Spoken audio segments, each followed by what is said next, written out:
know the truth. It is good to learn the truth. There is power in the truth. There is power in the gospel. Everybody needs to know the truth. Need to know the truth of the gospel.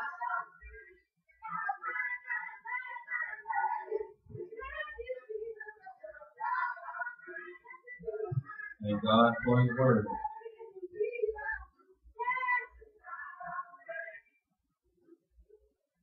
The truth of the gospel.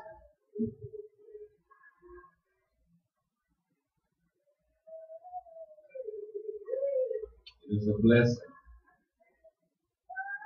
There is much to learn in the gospel. There is much to learn in the truth. There is much to learn in the Word of God. There is power in truth. Truly, there is power in truth. In the book of Micah, chapter 7, in the beginning of the chapter 7, Elohim tells of the wickedness of man upon the earth, not only in his people of Israel, but in the time of the latter days, the wickedness of man.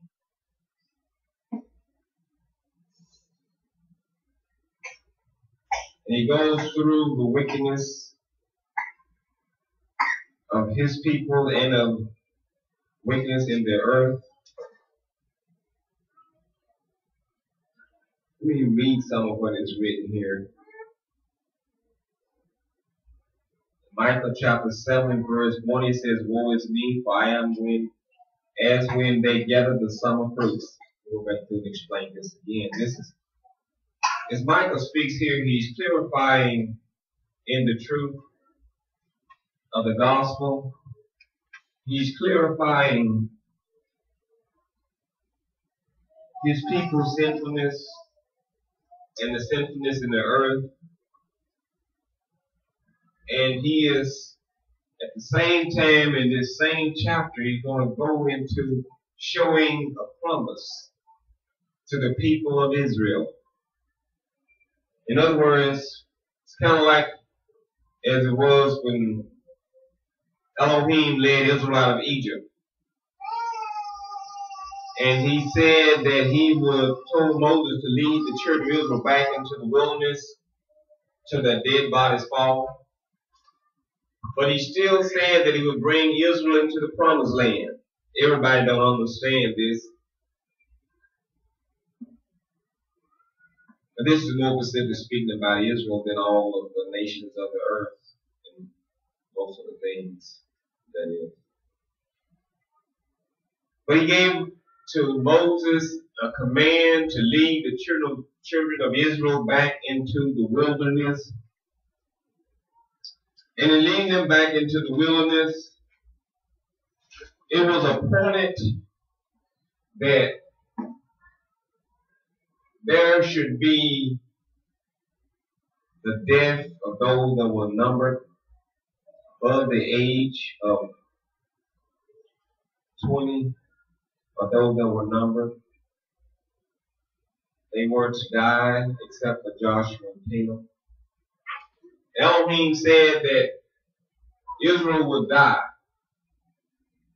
But then he said Israel he would bring into the promised land. Now this is something that most people can't understand in the prophets. They can't read the prophets because they don't have knowledge of the prophets. And it's not taught in this country or replaced with theology, because most European teach that they have replaced Israel, and most black people follow European leadership, and as well Christianity, and most of the people in the world follow it because they trust that they're teaching the truth of the scripture of Christianity.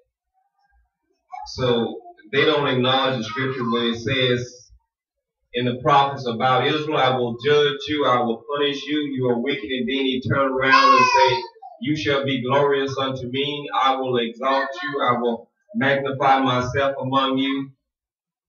Most people don't know that he's speaking to two generations. He speaks to one generation, the present, and calling them Israel. And then he goes right into talking to a future generation or about a future generation and what he will do in them. Telling them to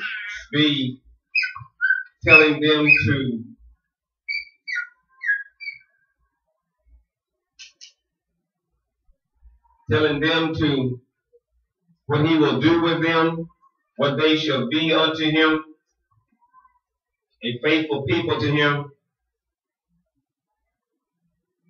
And he done the same thing here in the 7th chapter of Micah. After he finished talking about sins, rebellions, then he, in verse 11, it started, says, verse 10, it says, then, verse 9. We started verse 8. Micah then begins to write as Elohim moves him. He says, rejoice not against me, O my enemies. When I fall, I shall rise. When I sit in darkness, the Lord shall be a light unto me. I will bear the indignation of the Lord because I have sinned against him until he plead my cause. And actually speaks for the nation. And he says, and execute judgment for me. He will bring me forth to the light and shall hold his righteousness. And I shall behold his righteousness. Verse 10, it says, then she that is mine enemy shall see it. Now he actually talking about what's coming in the future. He's talking about judgment coming in the future. He's not just talking just personally just about himself. Then she that shall see it, and shame shall cover her, which said unto me, where is the Lord thy God?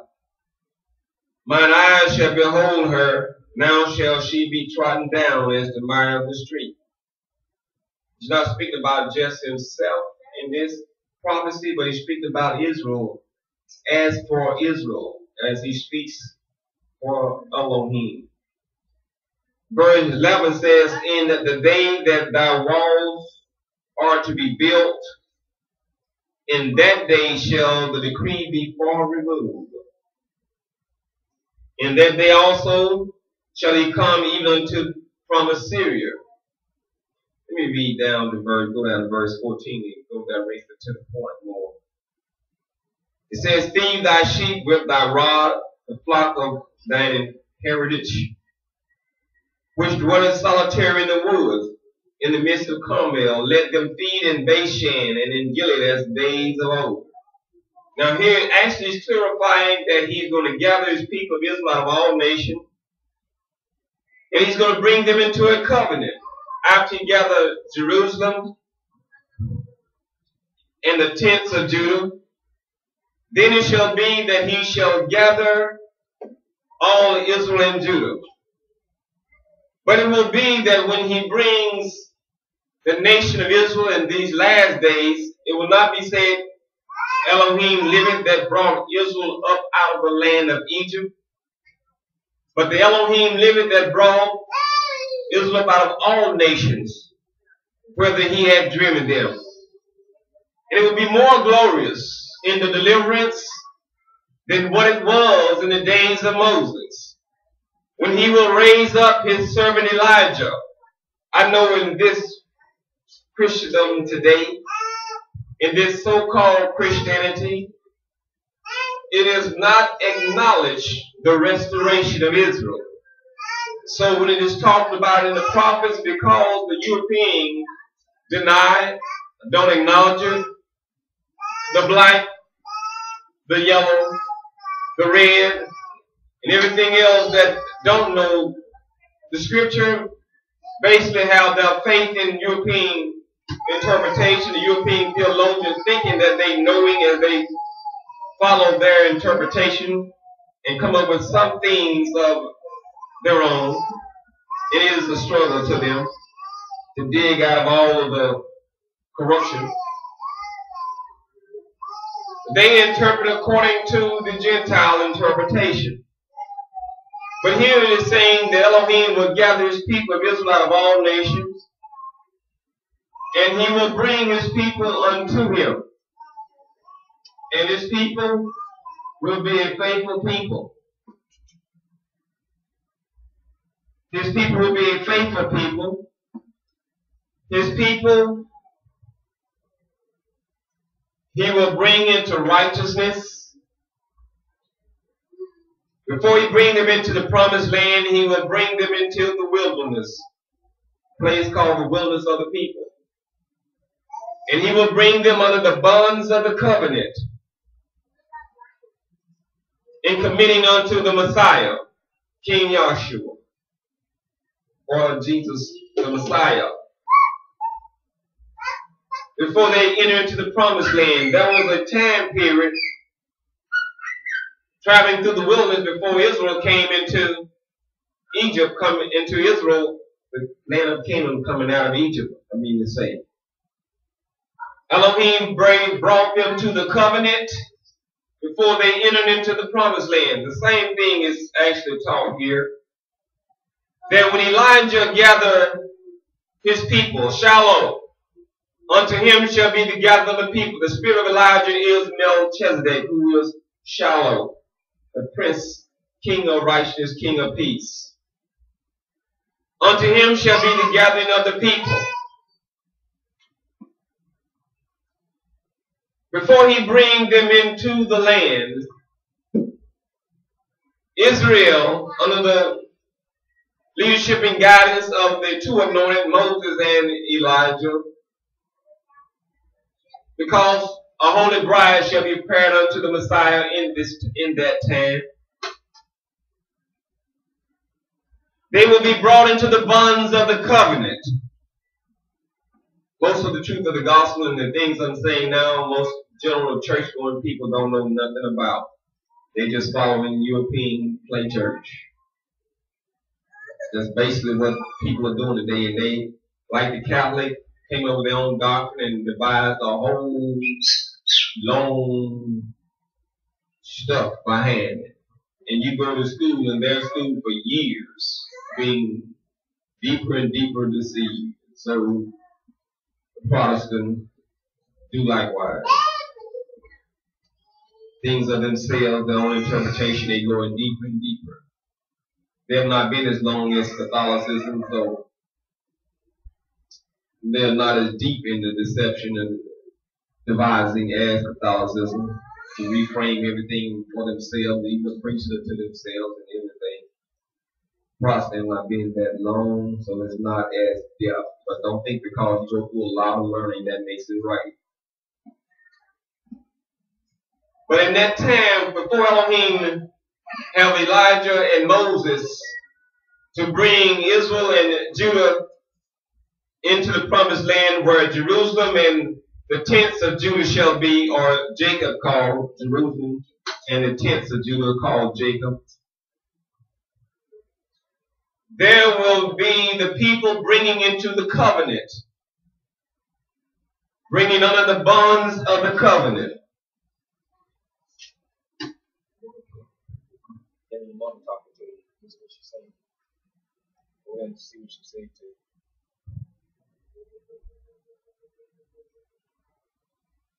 There will be the bringing of the people under the bonds of the covenant. And bring them under the bonds of the covenant.